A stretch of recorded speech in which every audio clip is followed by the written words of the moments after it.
Hey, you're Seymour's Engines. We are working on the wagon, and we are in a mad thrash because we're going to Route 66, Chicago, the NHRA Pro National on May 19th, 20th, 21st? Something like that, yeah. And Clark's over here helping out because I'm helping him on his stuff, so he's helping me on my stuff. And he's going to be putting the new windshield in, other stuff. We got a seat going in. It's just in temporarily right now, and then we're going to get the seat mounted up permanent. So Chris Kozak coming over to do that. But I'll show you my new chimney out of the car. So come here, you got to check this out, because I think it's going to be great. So if you see right up there, right in the center of the hood, the car is up in the air quite high, so it's a little hard to even point up over there. That is my engine vent tank. So I've always had, we didn't build the chassis in order to have, see, current chassis stuff. When you see all the Pro Mod cars, the Turbo Pro Mod cars, Supercharged Pro Mod cars, they'll have right in the rear deck lid, they usually have this little chimney. It's going, and it's evacuating all the stuff out of the engine. Well, they typically, what they do is the chassis guys will build the frame tube that goes all the way and has openings all the way up to the back here, and then they can use the actual frame for a vent tube. Well, we didn't build the car this way, didn't have Skinny Kid build it that way, so the ends are capped, so I can't just connect to a frame tube because it doesn't go anywhere.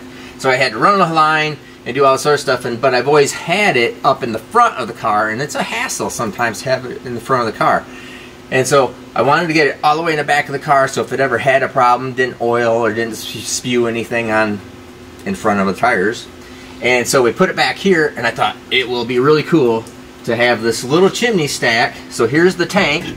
This is the tank. This dash 16 line goes all the way up to the front of the car, up to the engine.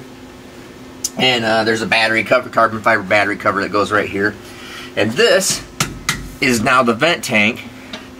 And when we're up on the starting line and we put it up on the two-step, that little chimney stack right there is going to go and just breathe. It's a breather. It makes it allows all the engine breathing will happen right there, and it'll look like a little teeny weeny chimney stack. And I think we're going to put one of those little tractor flapper valves on it, so it's ting ting ting ting ting ting ting ting ting. I think it'll be kind of funny.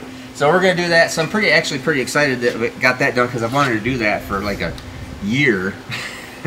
Actually, I wanted to do that for like 2 years, and so I'm pretty excited about that. It's all solid, it's nice, easy mount, still fits my fuel cell, still fits everything.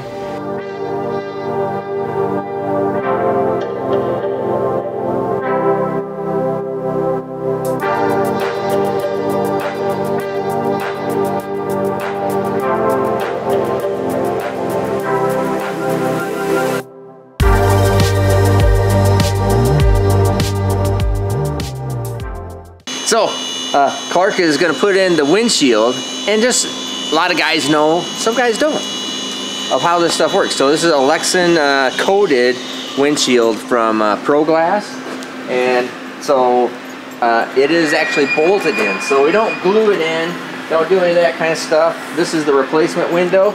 So there is a boatload of little bolts all the way around here.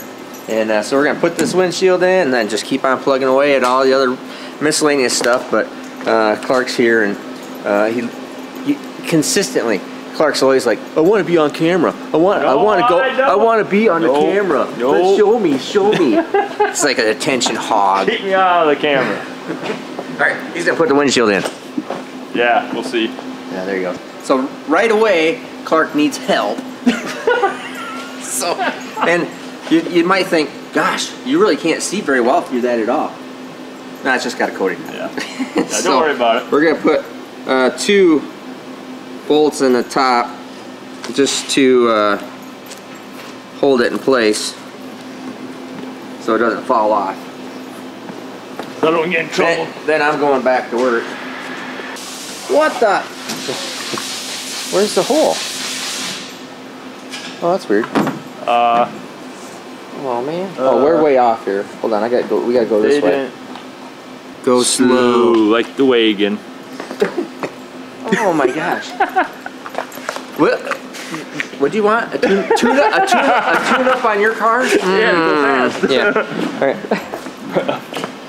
Cruising. One at a time.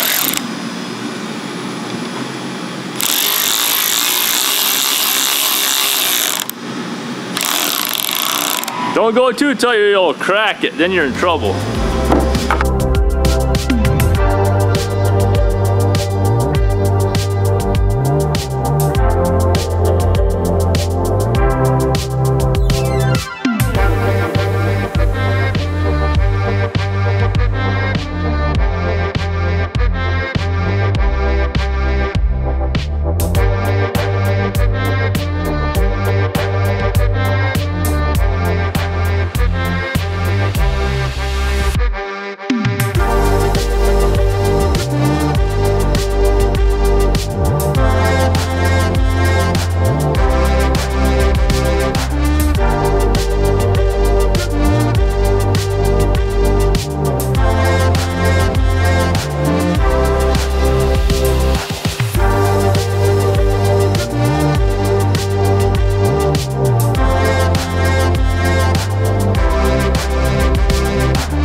Oh my gosh. Stop doing that.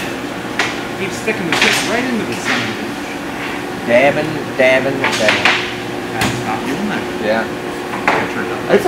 It's amazing how if you want a seat built like this, Chris can do it in like 4 hours.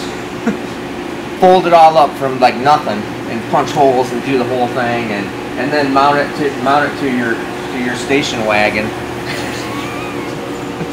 All in a matter. Well, it takes like another 6 weeks to get it mounted in the station wagon, but he can build the seat in 4 hours. Right. That'd be cool.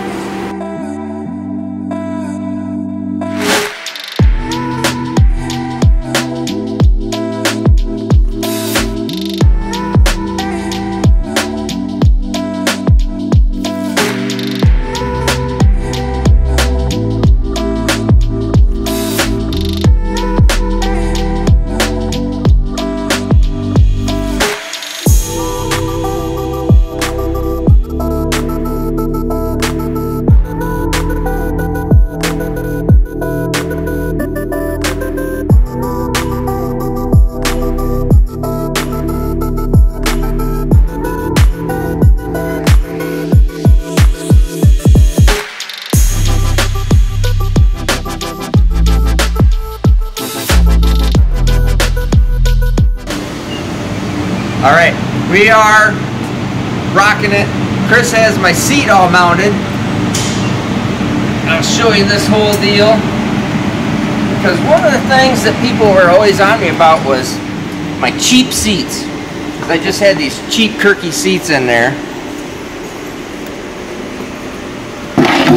So that seat has gone 653, 230 mile an hour. Maybe we'll give this away, eh?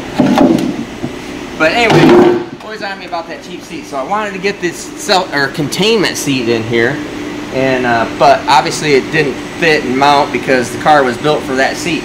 So Chris came over from 660 Raceworks because he's done some chassis work for us on project, and so he's close. And I just said, hey, can you come over and mount the seat? Because A, I'm not really good at it, and B, I just don't have enough time. And so I'm really happy with this because that's all added in material here of mounting to pick up the stock pickup points of what was in the car before. Happy with that. And then it has, so it's containment seat, so you see it hits your shoulders in there real good, keeps it from coming out of the car, and more importantly, keeps it from your head coming out of the car, I guess. Yeah. But in all reality, my biggest deal was that we drive this car, because we drive this car a lot on the street, you know, for these drag and drive events. And unfortunately, we had a colleague, Taylor Sims, was driving his car on the street. Of course, it was a Lamborghini, but it was a Lamborghini with a full halo cage like this. Got in an accident and hits his head on the frame bar, or on the roll cage bar, and died. So I do not want to be driving this car down the road 35 miles an hour and have somebody hit me or do something and I die because I hit that bar goes through my brain. Yeah. That would suck. So this has a nice containment for my head, which is actually less for the race car than it is for the street car. For the street car, yeah. Yeah. So all mounted up in here. I like it. I think it's looking great. I got to change the seat cover on the other passenger seat over there so it matches this one now. But I actually have black cover, so we're gonna be all good there. We got this part done. We got to build some rear end parts to get the rear end finished up. The ultimate rear end down there. Clarky's got. I'm gonna let Clark pull the wrap away from the window since he's the one that actually put it in there. And then don't clean it with anything wrong this time. yeah, I'm not gonna clean it with the wrong crap, and I'm not gonna clean it ever. Yeah, so just don't touch it. And then we're working on the engine right now, and you're seeing all those videos. We got lots of build coverage coming up here this entire week because it's the end of this week that the race starts at Joliet, Route 66.